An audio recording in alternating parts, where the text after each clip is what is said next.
পবিত্র জুমার দিনে যদি ঈদ হয় তাহলে ঈদের নামাজ পড়ার পর জুমার নামাজ কি পড়তে হবে না? ঈদের নামাজ কি যথেষ্ট হয়ে যাবে জুমার পক্ষ থেকে? এমন একটা প্রশ্ন, এমন একটা ভুল বুঝাবুঝি আমাদের সমাজে সৃষ্টি করা হয়ে থাকে। এ ব্যাপারে বিষয়টি পরিষ্কার করা অত্যন্ত জরুরি বলে মনে করি যে পবিত্র ঈদের দিন আর জুমার দিন যদি একত্রিত হয়ে যায় তাহলে ঈদের নামাজ পড়া যেমন ওয়াজিব এবং জরুরি, একই সঙ্গে জুমার নামাজ পড়া ফরজ। জুমার নামাজ ক্যান্সেল হবে না, জুমার নামাজ রহিত হবে না, জুমার নামাজ পরিপূর্ণরূপে সুন্দরভাবে আদায় করতে হবে। এই বিষয়টি আমাদের জানা থাকা প্রয়োজন এবং এ ব্যাপারে কোনো ভুল বুঝাবুঝি যদি সৃষ্টি করা হয় তাহলে তা থেকে বিরত থাকা উচিত। হুজুর নবী করিম সাল্লাল্লাহু আলাইহি ওয়াসাল্লাম সব সময় ঈদের নামাজও পড়েছেন। ঈদের নামাজ আর জুমার নামাজ একদিনে হয়ে গেলে উভয় নামাজ তিনি পড়েছেন।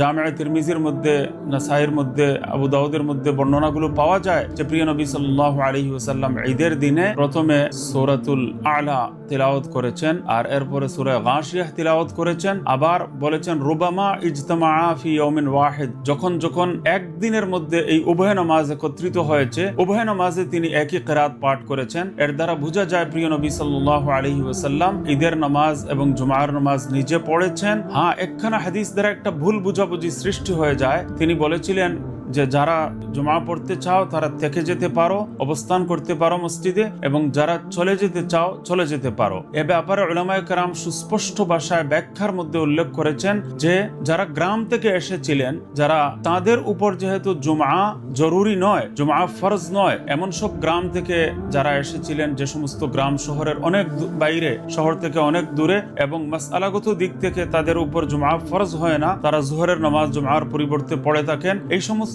লোকগণের ব্যাপারে আল্লাহর নবী সাল্লাল্লাহু আলাইহি ওয়াসাল্লাম এই বক্তব্য দিয়েছিলেন। সুতরাং আমরা এই ব্যাপারে যেন কোনো ভুল বুঝাবুঝির শিকার না হই। যে হাদিস দ্বারা মোটামুটি একটা অনুমতি পরিলক্ষিত হয়, সেই হাদিসটা কি সবার জন্য জুমা ক্যান্সেল এবং রহিত হওয়ার ব্যাপারে যথেষ্ট?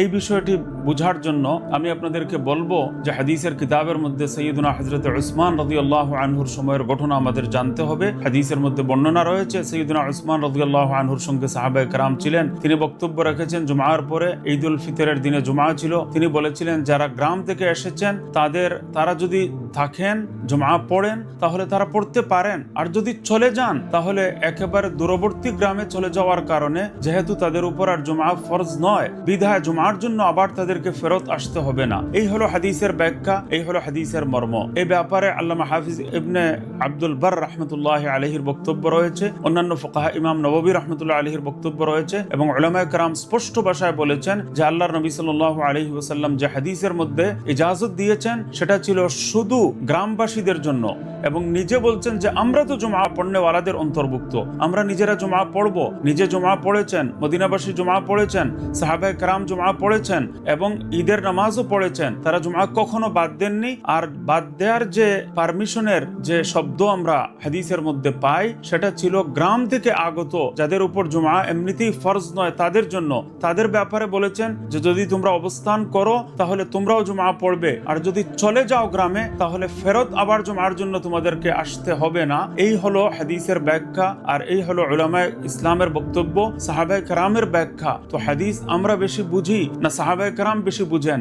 সাইয়্যিদুনা উসমান রাদিয়াল্লাহু আনহু ভালো করে বুঝেছেন না আমরা ভালো করে বুঝেছি? সকল মাযহাবের ইমামগণ ভালো বুঝেছেন না আমরা ভালো করে বুঝি? সুতরাং হাদিসের শাব্দিক অর্থের দিকে না গিয়ে হাদিসের ব্যাখ্যা আমাদেরকে সঠিকভাবে বুঝতে হবে, এবং কোন প্রেক্ষাপটে কাদের জন্য আল্লাহর নবী সাল্লাল্লাহু আলাইহি ওয়াসাল্লাম এই বক্তব্য উপস্থাপন করেছেন সেই বিষয়টি আমাদের সামনে সুস্পষ্ট হওয়া উচিত। জুমার নামাজ এমনিতেই ফরজ।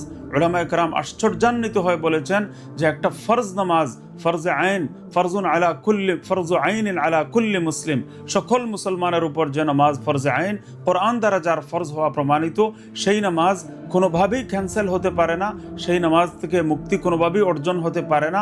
শুধু মুসাফিরের জন্য, অধিক অসুস্থের জন্য জুমার নামাজ রহিত হতে পারে, ঘরে তারা জোহর পড়বেন। এমনিতে শুধু ঈদের কারণে জুমা ক্যান্সেল হয়ে যাবে, এই উক্তিটি দলিলের আলোকে মজবুত নয়। এই জন্য এর উপর আমরা আমল যেন না করি এবং জুমার নামাজ যেন আমরা কখনো বাদ না দেই।